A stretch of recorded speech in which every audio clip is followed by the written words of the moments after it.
Olá, sejam muito bem-vindos a este vídeo. Hoje vamos falar sobre o experimento de Biot-Savart. Eu sou o Guilherme e vou apresentar este tema para vocês. Nessa apresentação, então, vamos demonstrar dois experimentos que foram realizados a partir da lei de Biot-Savart. O objetivo é comprovar os cálculos teóricos que foram desenvolvidos e comprovar experimentalmente a lei de Biot-Savart. Foram feitos dois experimentos e um deles vamos variar a distância da medição do campo magnético em relação à bobina, e o segundo experimento vamos variar a corrente que circula pela bobina, e assim em ambos os casos vamos medir a variação do campo magnético. Falando um pouco sobre o eletromagnetismo, foi fundamental na evolução da tecnologia. A partir do conhecimento de formas para medir, calcular, reproduzir e até criar campos eletromagnéticos, foram possíveis diversas aplicações que hoje são importantíssimas no nosso dia a dia. O objetivo deste vídeo, então, é expor as conclusões para comprovar de forma prática a lei de Biot-Savart, uma das leis mais importantes do eletromagnetismo, que deu possibilidade para diversos estudos futuros.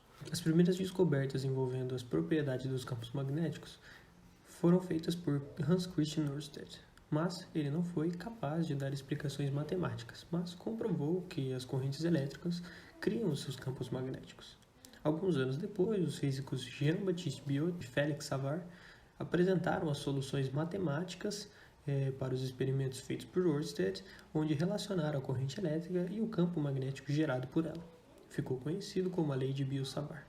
Esta lei é dada pela seguinte fórmula, sendo o campo magnético gerado pela corrente que passa por um determinado comprimento de um fio, multiplicado por uma constante. Aplicando a lei de Biot-Savart no modelo do experimento que será realizado, podemos decompor o campo em duas forças vetoriais. Sendo as espiras da bobina em torno de todo o eixo Z, existe uma assimetria rotacional, que anula o campo na direção Y. Podemos então concluir que o campo magnético no ponto P, que será o do sensor, vai ser o campo igual a constante vezes a corrente sobre 2 vezes o raio da bobina vezes o seno de θ, que é o ângulo entre o eixo e a distância da extremidade da bobina e o ponto P.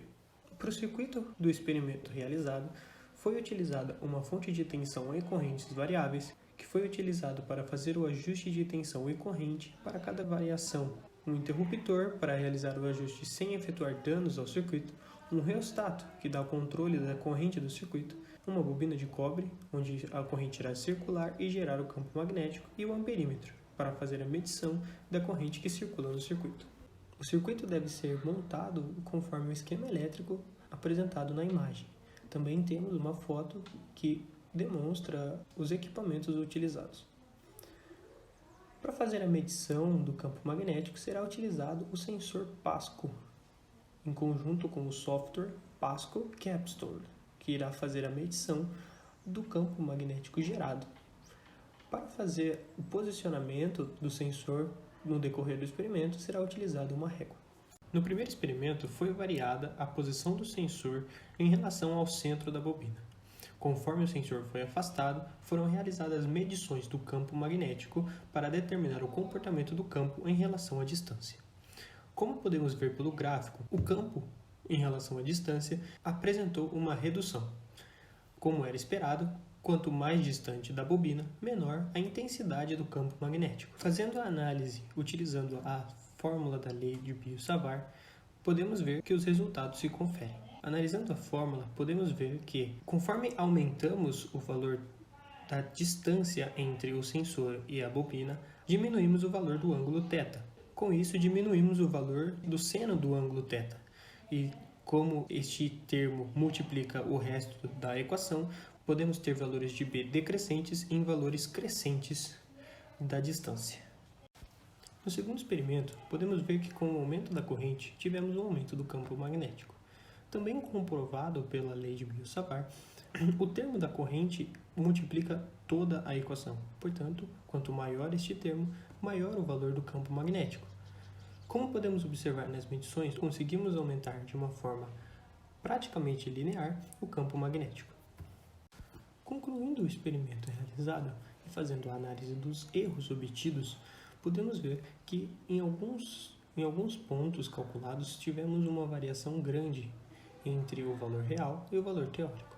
Esses erros podem estar atrelados ao erro do usuário, bem como a interações externas como o aquecimento de componentes, o ar e a temperatura ambiente. Podemos considerar também a leitura do sensor e a sua margem de erro na coleta dos dados. É a média gerada no software que pode não refletir o real valor do campo, mas um valor aproximado. Este valor aproximado pode não ser exatamente o valor real que encontraríamos pela fórmula da lei de Biot-Savart. No segundo experimento, podemos ver o erro bem menor em relação ao primeiro. Podemos atribuir isto ao erro do usuário, onde no segundo experimento não foi necessária a alteração da posição do sensor em relação à bobina, pois ficou fixo no centro da bobina. O pequeno erro apresentado pode ser atrelado também às condições externas e ao sensor. Concluindo, todos os valores obtidos refletem de forma satisfatória os valores calculados pela lei de Biot-Savart. Podemos, a partir destes valores, então, comprovar que a lei de Biot-Savart retrata com fidelidade o fenômeno ocorrido fisicamente.